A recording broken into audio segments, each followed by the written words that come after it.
Ms. Dinan?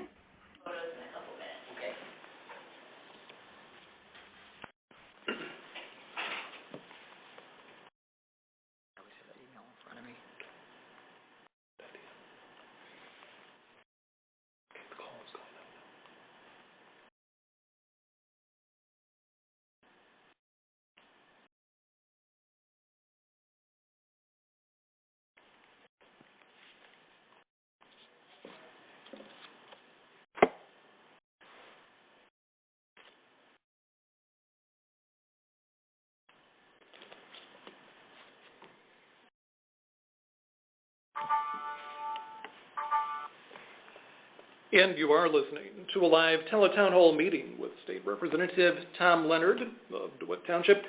We're joined by hundreds of constituents across Clinton and Gratiot counties this evening. If you would like to ask a question of Representative Tom Leonard, you can press 0 and you'll be connected to an operator. And Tom Leonard, it's nice to see you, and I know that you welcome this type of opportunity because listening to your constituents, answering their questions, is, after all, such an important part of your job. Absolutely, John, and I want to thank you for being here and thank you for having me to participate in this teletown hall. Absolutely. One of the things that I've always told my constituents is one of the few promises I believe that we as elected officials can make to them is that we can be accountable. We can reach out to them, we can listen to their concerns, we can hear their thoughts and just really understand what it is that they're thinking. So I've really made accountability a benchmark of my public service, and happy to be here. I do coffee hours twice a month, one at the Big Boy in St. John's. That's the second Friday of each month from 9 to 11 a.m. And the other one for the citizens of Gratiot County up at the Hearthstone Bakery and Oven in Ithaca. That too is from 9 to 11, and that's on the third Friday of every month. So I've really, accountability is a huge factor to me. It's a big deal to me, and I'm proud to be here. So here are the ground rules. No question is off the table. If you'd like to ask a question, you can press 0 and you'll be connected with an operator who in turn will connect you with Representative Leonard. And Tom Leonard, there is a lot to talk about tonight. There's an awful lot percolating in Lansing right now. We're actually calling from your office across the street from the state capitol where you just came from a long session day. Lawmakers right now are talking about roads, they're talking about the Detroit settlement, they're working on finishing the budget for the state's 2015 fiscal year. Maybe while we're waiting for folks to call in, and again, if you have a question, press 0 and you'll be connected to an operator. We should chat a little bit about roads. Obviously, it's a topic on everybody's minds, and you've been telling me that a lot of the people you talk to are asking about local roads. Absolutely. I will say this is the number one issue that I probably hear the most about, whether it's here in the office or at my coffee hours or if somebody gives me a call. And everybody wants the roads fixed. And I tell my constituents all the time, I believe every legislator here, we want to ensure that the roads are fixed. We want to get them taken care of. We want to repair them. It's just coming up with that plan that we can get 56 votes to get it done and get individuals to coalesce around. And a couple weeks ago, we passed out of the House what I believe was a very good plan. It was a $500 million plan that uses existing resources. It mandates that there will be warranties. It mandates that there's going to be competitive bidding, because that's one of the main issues I would hear about roads. I'd have people contact me and say, Tom, why is it that this road down the a couple miles away from me will be repaired, and it's supposed to last 10 or 15 years, and then a couple years later they've got to redo it. So we want to make certain that there's warranties that's going into that construction, so that the hardworking taxpayers of Michigan are not continuing to pay over and over again. And in terms of road construction for your own district, there's some good news in terms of some work on Old 27 between Webb Road and Chadwick Road between DeWitt and St. John's this summer. Yes, absolutely. The last couple budget cycles, we have actually been able to use some general fund money because we've had a surplus the last couple years. We've used general fund money to do projects throughout the state. And I'm proud to say that we were actually given one of those projects, and we should see a project coming soon. They're going to resurface a section on Old 27, a couple miles between the northern part of DeWitt Township and going through Olive Township. As the constituents that drive through there may know, it's starting to get a little rough there. And that's existing dollars. That's not money that came from a tax increase. That's existing resources that we had, and I'm proud that we're able to do that project there. And again, if you would like to ask a question, you can press 0, and you'll be connected to an operator. And again, no question is off the road tonight, because obviously there is a lot going on. Right now, let's go to John in DeWitt Township, and John is calling in with a question about roads. Good evening, John. You're on with Representative Tom Leonard. Hello. Hello, is this John? Yeah, hi, Tom. Hey, John, how you doing? Well, not too bad. How about you? You signed up for the Habitat House this year? Oh, yeah, well, we should be. I don't know. I got to look at my calendar, but I'm certainly looking forward to doing that. That was one of the best district events that I had last year. Yeah, they finally have come up with a family to sponsor and build a house for them this summer. I guess the question I have, Tom, is the tax proposals that are being put forward for road construction in Michigan. Is that money going to be guaranteed for roads only, irregardless of other economic conditions? Yes, let me say this, John. There is a proposal that was passed out of the Senate today and that just came over to the House, so I've got to take some time to study that one. But the one that we passed a couple weeks ago out of the House, absolutely. One of the main concerns that we heard from constituents, they wanted us to use not only existing resources, but they wanted to ensure that all the money that we use towards any new plan would go directly towards roads. They didn't want it going to other places. So this $500 million plan that we passed out a couple weeks ago would ensure that the money goes directly to roads. It will not be going to other projects. And Representative, you were mentioning too that the package that we saw last week, some of the things we've seen go on in the last 6 months, really reflect what folks have been telling you, that off the bat, they don't want to pay more at the pump. They want to look for efficiencies. They want to find a better way to do things. And that's exactly what we did. And again, with the plan that was passed a couple weeks ago, as it relates to regular gasoline, it was a revenue neutral change. We did replace the current gas tax with a wholesale tax, and it was revenue neutral. And again, that's something the Senate has to pass before that becomes law. So it's not law yet, but again, it guarantees warranties, it guarantees competitive bidding, and it does ensure that any dollar out of that $500 million goes directly towards roads. It won't go to other places. And again, this is a live teletown hall meeting with Representative Tom Leonard of DeWitt Township. If you would like to ask a question, you can press 0, and you'll be connected with an operator. Representative, we're going to be doing several polling questions tonight, and the first one maybe isn't so much a polling question. Basically, if you're interested in providing your email address, folks can press 1 right now. And as you said when we started off, communicating with your constituents is just a huge part of your job. Absolutely. Being accountable to the citizens that I represent, ensuring that I'm communicating with them. So we do send out a monthly newsletter every month. It just lets our citizens know what's going on here in Lansing. We like to communicate to them, make certain that we have that dialogue going on. So if you would like to give us your email address, we'd love to sign you up on our e-news, and we'll get that to you each month. And again, if you would like to ask a question of Representative Leonard, you can press 0, and you'll be connected with an operator.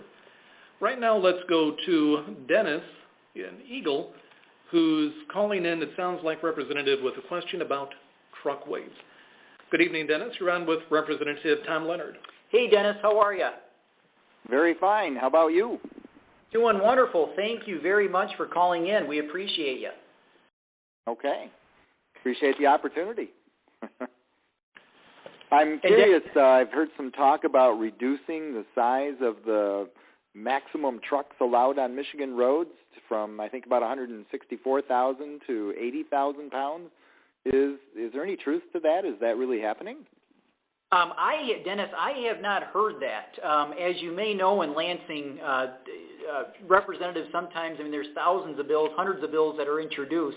So quite possibly somebody introduced a bill that I'm not aware of. But in terms of us passing a bill that limits the weight or restricts the number of pounds or how large a truck can be, that was not part of any road package that we passed.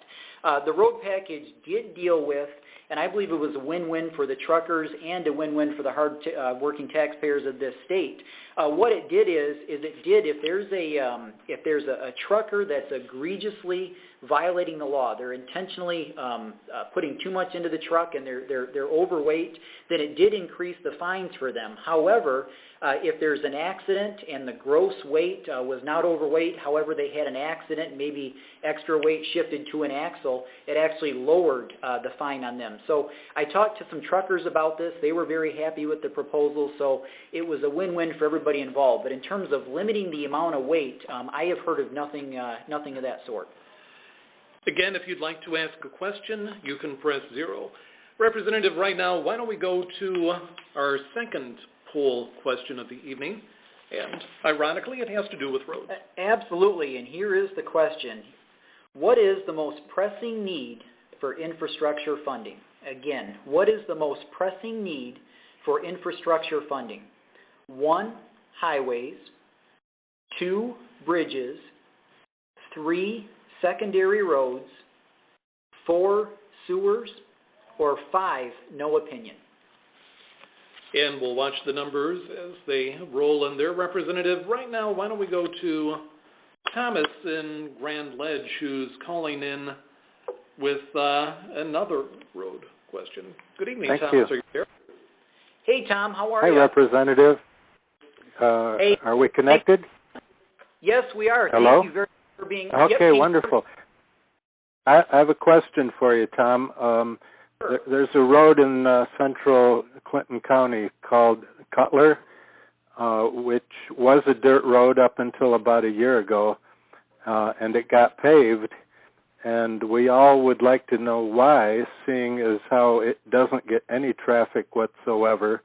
There's hardly any residents on it, and yet it gets paved, while Eaton Highway, which is the county line between Clinton and Eaton County, gets 500 cars a day, and there's no consideration whatsoever about paving that one.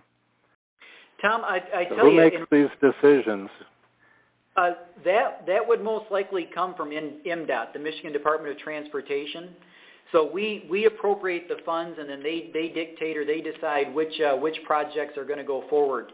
I tell you what, I don't have an answer in terms of why that specific road was paved, but I tell you what, if you can call us tomorrow morning, I promise you we will call over to MDOT and we will get you an answer as soon as we can. Would that be fair? And we already lost the call, Representative, but again, if you would like to ask a question, yep, and you should can I press give Tom 0. that number? Why don't you give Tom that number? Our office number, Tom, if you're still there, is 517-373-1778. Again, 517-373-1778. And if you're still on, Tom, give us a call tomorrow, and we will call over to MDOT, and we will get an answer to your question. Thank you again for calling in. Representative, right now, why don't we go to Tim in St. John's, who's calling in with a question about how Michigan ranks nationally in road funding. Good evening, Tim. You're on with Representative Tom Leonard. Yeah. Hi. I just want to know, why is Michigan ranked 50th per person in road funding? Tim, very, very good question. Again, thank you so much for calling in. As we've mentioned several times tonight, roads seems to be the number one thing on people's minds, and rightfully so, especially after the winter that we've had. When I took office, one of the first things I did was sat down with MDOT to go over these types of issues, and I asked this question. And one of the things that I found is when you look at the money that's collected at the pump, when you look at registration fees, and if you look at toll roads in other states, when you add those three up, Michigan collects roughly the same amount as every other Midwestern state. The problem is we have a sales tax on gasoline that is constitutionally mandated to go to other places. It can't go directly towards roads, and that's per the Constitution. That's nothing we can do. So right now we've got about $900 million a year that's collected at the pump on sales tax, and that $900 million a year, it goes to local units of government, and it goes to our schools. It goes to the school aid fund. So with that answer, you can probably understand how difficult it is to get a road solution done, because when we start talking about that sales tax on gasoline, you're looking at cuts to education. So to answer your question the best I can, that's one of the main reasons why we have such a shortage for our roads, is because about $1 billion or $900 million a year that's currently collected on gasoline is not going to roads, it's going to other places, and there's the shortage. And we have the results in now from the poll question you just asked about. In terms of the most pressing needs for infrastructure funding, Representative, how did that turn out? Okay, it looks like 17% said that they want to see those funds go to highways, 50% bridges, 17% secondary roads, 0% for sewers, and 17% had no opinion. So, obviously, Representative, a lot of questions about road funding, infrastructure funding tonight, but then again, no question is off the table. If you'd like to ask a question, you can press 0. Right now, why don't we go to Richard in DeWitt Township, who's calling in with a question about traffic circles. Good evening, Richard. You're on with Representative Tom Leonard. Thank you. Hey, Richard. I would like to know. Go ahead. Oh, I was just saying hello. Thank you for calling in.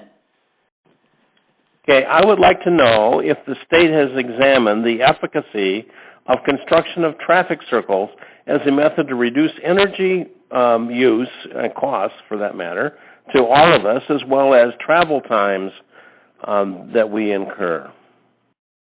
Richard, I honestly do not know the answer to that. That's one of those things, again, if you want to give us a call in the morning, we can call over to MDOT and ask them. I know that would be something that MDOT would most likely be responsible for.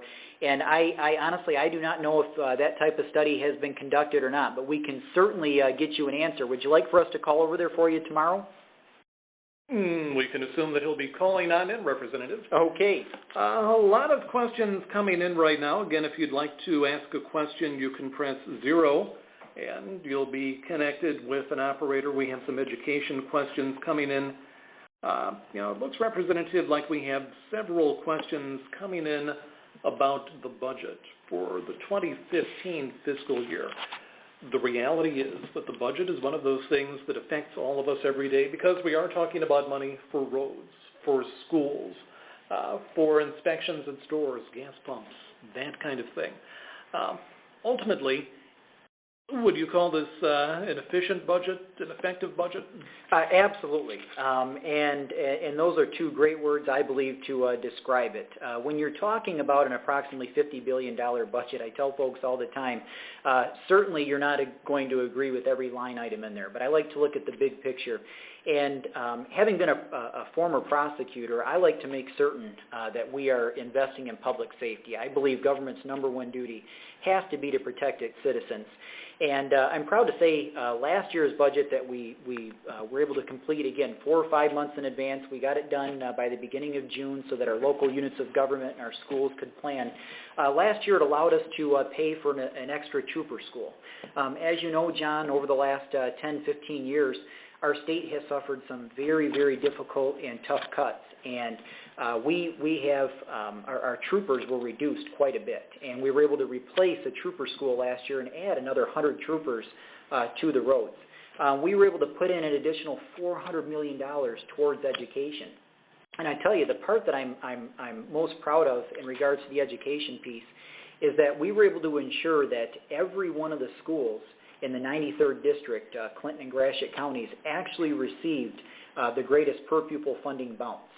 We were able to get more funding to them as opposed to some of the higher funded schools. So I believe this was an efficient, it was an effective budget. We're starting to get more money back to local units of government. We're starting to get money back to our villages, our cities. And that's what I want to make sure. I want to make sure that we're funding our education. I want to make sure that we're funding our public safety, and then making certain that we're getting money to our local units of government who know how to spend that money much better than we do here in Lansing. You know, Representative, in the last week, too, people might have heard about some of the projections, the estimates about the amount of revenue coming in for the 2015 budget. They did some projections in January.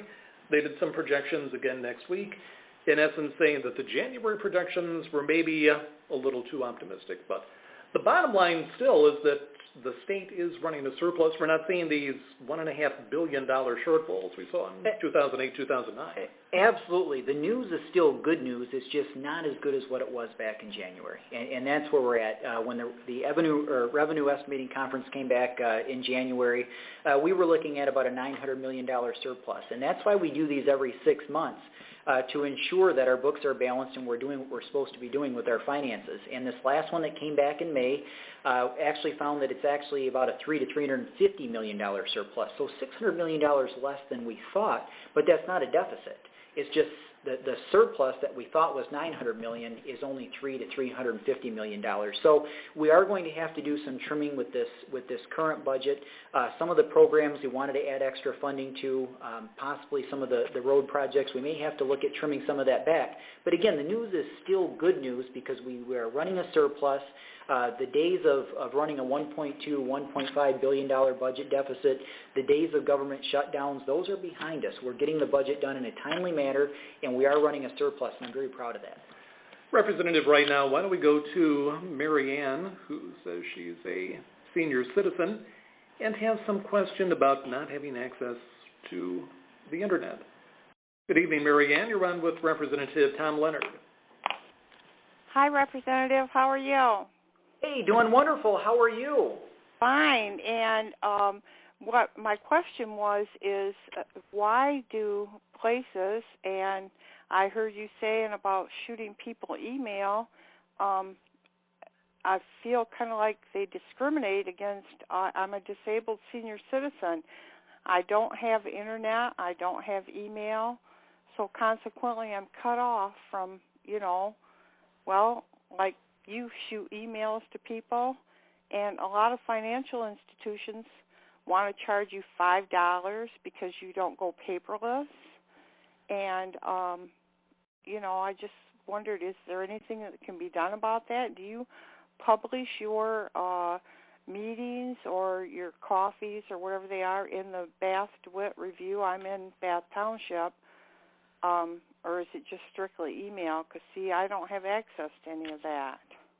No, Mary Ann, again, thank you for calling in, and a very good question. I'm glad that you asked that. That is correct. Every month when I do my coffee hours, we do publish that in the DeWitt Bath Review. We also publish that in the Clinton County News, the Gratiot Herald, as well as some other papers. So be on the lookout for that. It is in the paper every month. And again, if you want to write that down, or if you want to write the coffee hours down, it's always the second Friday for those residents that live in Clinton County. The second Friday of every month from 9 to 11. Again, that's the second Friday at the Big Boy in St. John's.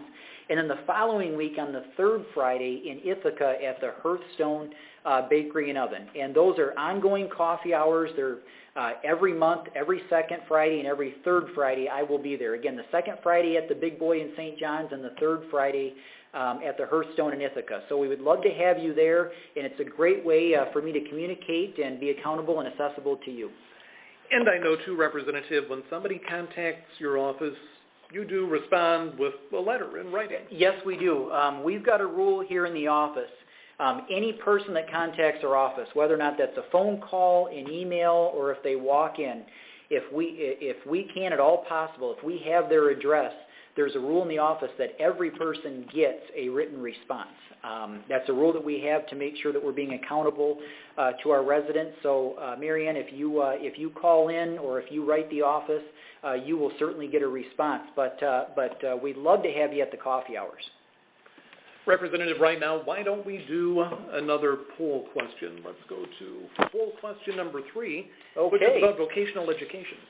Okay, so do you believe we should increase access to vocational education?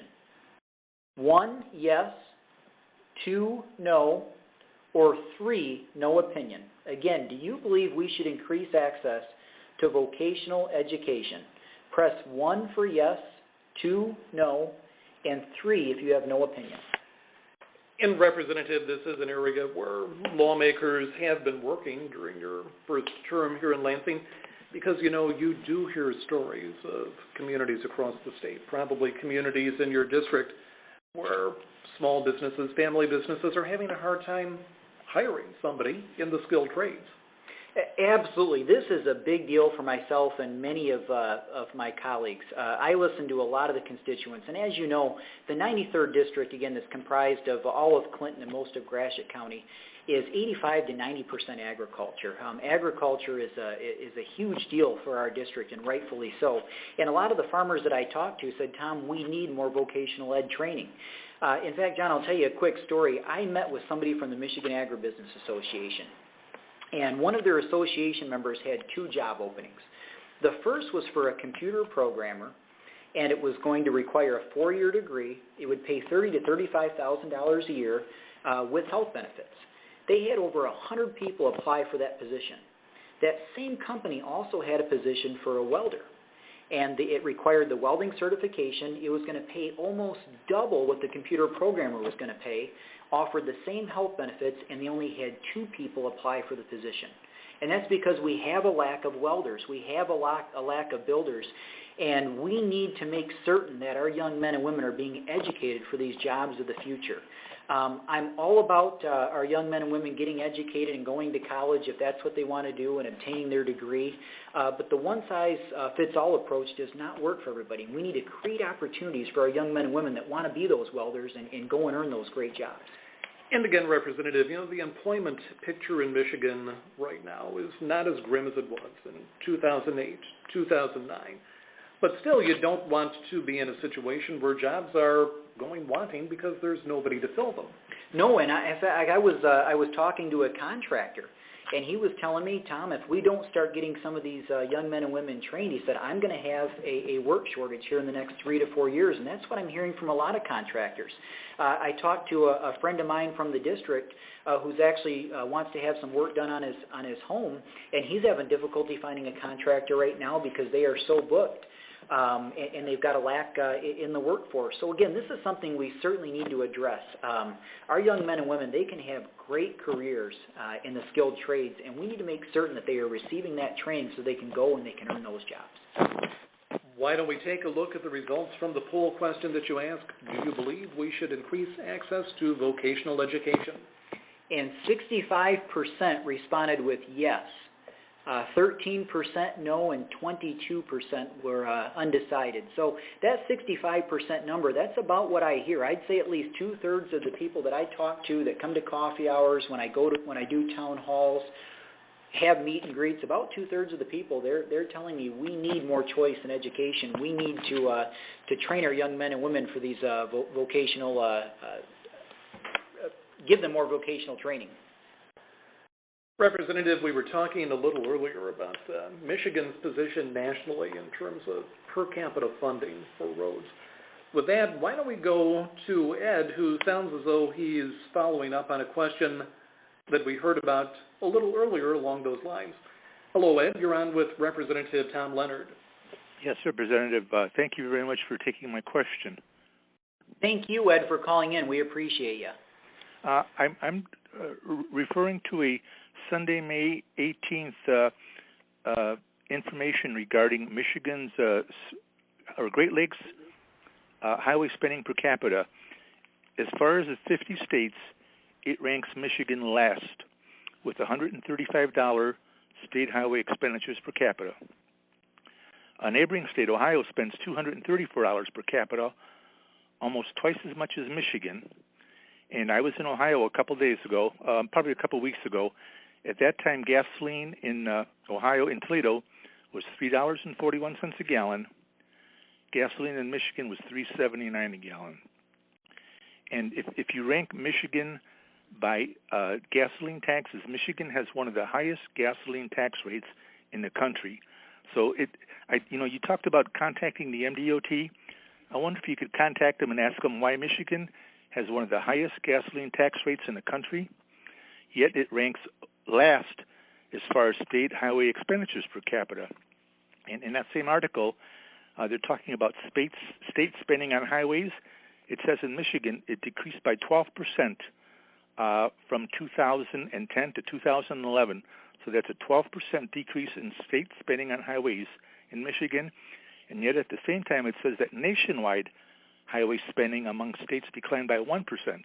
So why did Michigan's decline by 12% when nationally state spending on highways decreased by 1%?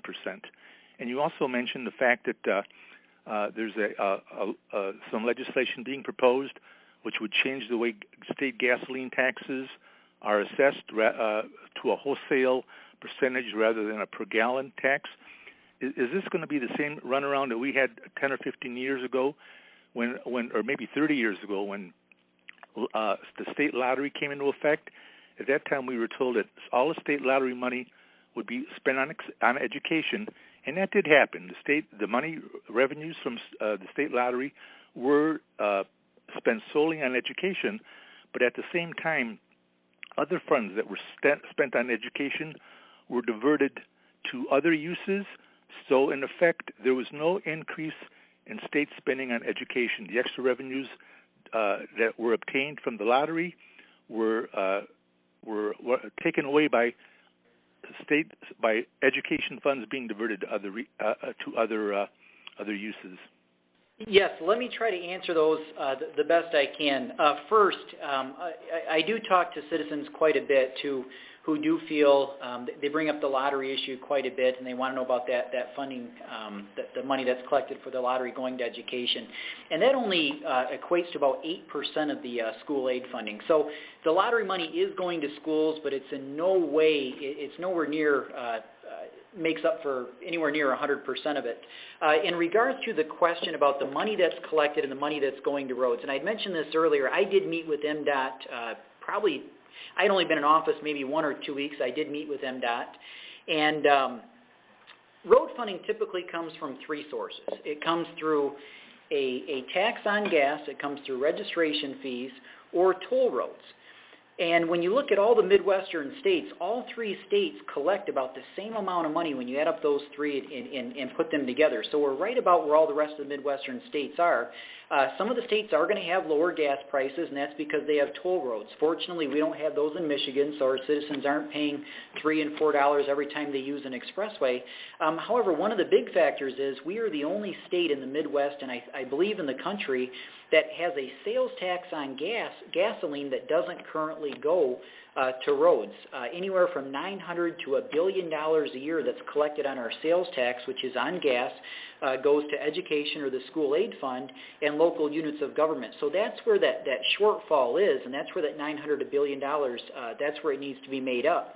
And again, that's why getting legislation passed addressing that is so difficult, because when you start looking at that sales tax, you're starting to affect schools, you're starting to affect local units of government. So to answer your question the best I can, that's where the shortfall is. We are the only state in the Midwest that collects a gas tax and allocates that money towards other places instead of roads. Again, if you'd like to ask a question, you can press 0 and you'll be connected to an operator. Representative, why don't we change gears here for a minute? You had a bill signed into law yesterday. Why don't you tell me about that? We did. I was very proud that we were able to get preliminary exam reform done in Michigan now, or completed in Michigan. Now, unless you've worked in law enforcement, unless you've been a defense attorney, or unless you've tried to balance a local checkbook, you probably don't even know what a preliminary exam is. However, it's the first step in the criminal process. And when I was a prosecutor at Flint, I found that there was a lot of waste. Local taxpayers were spending millions of dollars a year in overtime for our officers or other witnesses to come in. We also had victims that were being subpoenaed in to testify over and over and being re-victimized. And I looked at that and I said it was wrong. And when I came to the legislature, that was one of my top initiatives, was to really work on preliminary exam reform. So I contacted some individuals here in Lansing and was basically told good luck. They said they had been trying to work on preliminary exam reform for almost 20 years and always hit a huge bump in the road, and the legislation always stalled. So went ahead to decided to run with it, and we got all the groups together, and we got the prosecutors and the judges together, and come to find out, we found out the reason nothing had been done over the last 2 decades nobody actually got the prosecutors and the judges in the same room together to talk about the issue. And what I found real quickly is when you have an open and honest dialogue, you bring everybody to the table and you talk about how best to fix the state's problems, a lot of times you can come up with a really good solution. And I'm very proud to say that not only did we get preliminary exam reform done, we got it passed through the House 110 to 0. Not one person voted against this. When it passed, we had prosecutors supporting it, we had judges, we had defense attorneys. Every single interest group that was represented actually came and supported this legislation, and they supported it because we brought everybody into the room, we listened to their concerns, we took them into consideration, and we drafted a really good piece of legislation, again, that took everybody's concerns. I was very proud yesterday. I talked to the governor about it and let him know and my colleagues that were there. I intentionally wore my purple tie. And I wanted to look back at that legislation years down the road. And you know, when you look at when you put red and blue together, what do you get? You get purple.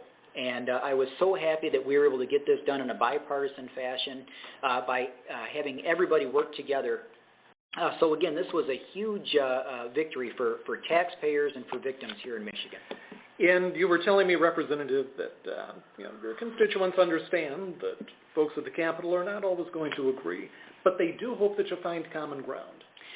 Absolutely. I'll tell you just a short story about when I was in law school, John. I was the recipient of a scholarship called the Ralph M. Freeman Scholarship, and I didn't know what the Ralph M. Freeman Scholarship was. I had received this in the mail, and I went and I talked to the dean about it. And he said, Tom, this is the scholarship we give out each year to the student that has spent the last 3 years most exemplifying the rules of professional conduct by treating everybody in this building with dignity and respect. And that's what I found. A lot of times things can get partisan, but I took what I learned in law school and what I've used throughout my life, and I've tried to, anytime I work on a piece of legislation, I try to bring all interest groups together. Even if it's somebody that I think at the end of the day may oppose the legislation, I want to hear their concerns because I know they can always offer amendments and they can help make the bill better. So I found real quick, and I tell you, preliminary exam reform, it really renewed my faith in this system. And I found that when you get people in a room together to communicate and they treat people or each other with dignity and respect, you can get great legislation done in a bipartisan fashion. Representative, right now, let's go to a question from Lion Jim in DeWitt, who's calling in with a question about vocational training. Jim, you're on with Representative Tom Leonard. Hello, Lion Tom. This is Lion Jim. Is this Lion Jim Kraft? You got it. How are you, sir? Long time no see. Yeah. Hey, listen, I have a follow-up comment about vocational education. Having my wife and I and our 4 kids move here, one had just graduated from high school, and having the other 3 go to our DeWitt schools here and living here for 31 years and coming from a school district where we had in Dearborn, where we had all the educational vocational stuff that we needed to have for the future of our lives. When we came here, 3 out of my 2 sons especially, they got all the vocational education they ever wanted to have in our school system here in DeWitt. They had art classes, they had auto repair shop, they had small engine repair, they had electrical repair, they had print shop, they had every vocational training that you could think of. I'm very proud to say that they're both working in very good, high-paying vocational jobs in what they're doing. And that's a nice plus factor. I would like to know what other resources, other than having to go up to RESA, what other choices do our kids here have to continue on getting vocational training? Well, Jim, and again, great question, and thank you so much for calling in. But that's the problem. Many of our kids, they don't have those resources. And when we passed the merit curriculum, I believe it was 10, 15 years ago, I believe it went too far. It required that every student take Algebra 2. It required that every student have 2 years of a foreign language. And there's nothing wrong with taking those courses, but what happens is when you start requiring those courses, it takes away from other opportunities. So what we're trying to do is we're trying to create more opportunities in schools. We're in no way looking at legislation that would prevent schools from offering those courses, but what we want to do is no longer mandate it so that kids will have further opportunities. So again, to answer your question, I believe many of the opportunities that were there in the past that your kids may have had are not there now, and we are trying to create those opportunities not just throughout Clinton and Gratiot County, but throughout the entire state of Michigan. Representative, right now, why don't we go to Ethel in Elfie, who is also calling in with the question about vocational education and availability. Good evening, Ethel. You're on with Representative Tom Leonard. Thank you. The reason I called was because my grandson was going to the school in Lansing Junior College, and he had taken his first course in welding, and he needed 2 more courses to finish so he could get his, part-time. And when he went to sign up, they told him the classes were full, and they were full because the senior citizens who had lost their jobs because the jobs just left the state were told, well, go to school, and then when things are better, you can get a better job. Well, they filled up the classroom. They didn't have enough instructors for the kids coming out of high school. Yes, very good question, Ethel. Thank you very much for calling in, and we hope to see you at the Dairy Fest here in a couple more months. But yes, very good question, and we are working on that. One thing that Governor Snyder has done that I'm very proud of, over the last couple budget cycles, he has really taken a strong interest in community colleges, and we've really increased funding towards our community colleges.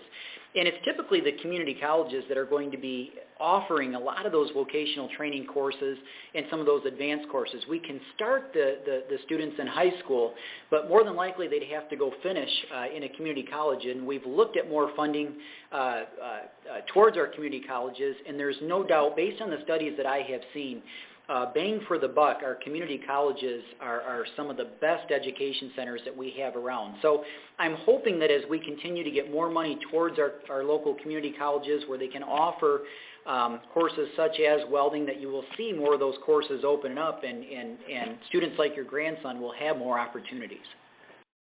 And again, if you would like to ask a question of Representative Tom Leonard, you can press 0, and you'll be connected with an operator. Representative, we've talked some tonight about the budget. We've talked some tonight about criminal justice. Some legislation that you've worked on during the session, combining both of those elements, is your legislation dealing with mental health courts here in Michigan. It's an innovative way to deal with a serious problem, and it also sounds, and we have some new data, as though it's been a very effective way to deal with those issues. Absolutely. Having been a former prosecutor in one of the state's most dangerous cities, public safety is near and dear to my heart. Michigan has made a strong comeback in the past few years, but we are never going to be completely turned around until we get our crime problem straightened out. And we have 4 of the most dangerous cities in the country located here in Michigan, with Flint, Pontiac, Saginaw, and Detroit. And we've got to fix our crime problem. And yes, it's great to get tough on crime, but we're also going to have to think outside the box if we're going to fix this problem. Before I became a prosecutor, I clerked for the probate judge over in Genesee County. And her name's Judge Jenny Barkey. And she actually started the pilot program, the first mental health court in the state of Michigan. And I'll humbly tell you, when she started this mental health court, I did not think it was going to work. I thought it was going to be a flop. And she would pick on me so bad when the defendants would come in and they would enter into the program. There was one individual that his name was Ray. And after she entered him into the program, she said, "Who here thinks Ray's not going to make it?" And I was the only person. And when Ray made it, when he made it through the program after a year, she made me come back, and I was proud to do so. And Ray did phenomenal after that. And basically what the purpose of mental health courts, what we like to do with mental health courts is find non-violent criminals, so those that are committing minor misdemeanors or petty crimes, who may have some type of mental illness. And what we do is we try to get them entered into a mental health court and get them the help that they need, instead of just sending them to jail and throwing away the key.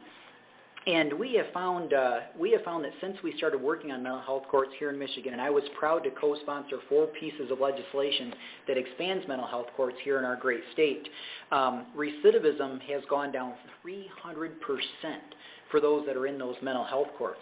I'll give you one more interesting statistic. In Michigan, we spend about $2 billion a year in corrections, and that equates to about $40,000 a year per inmate.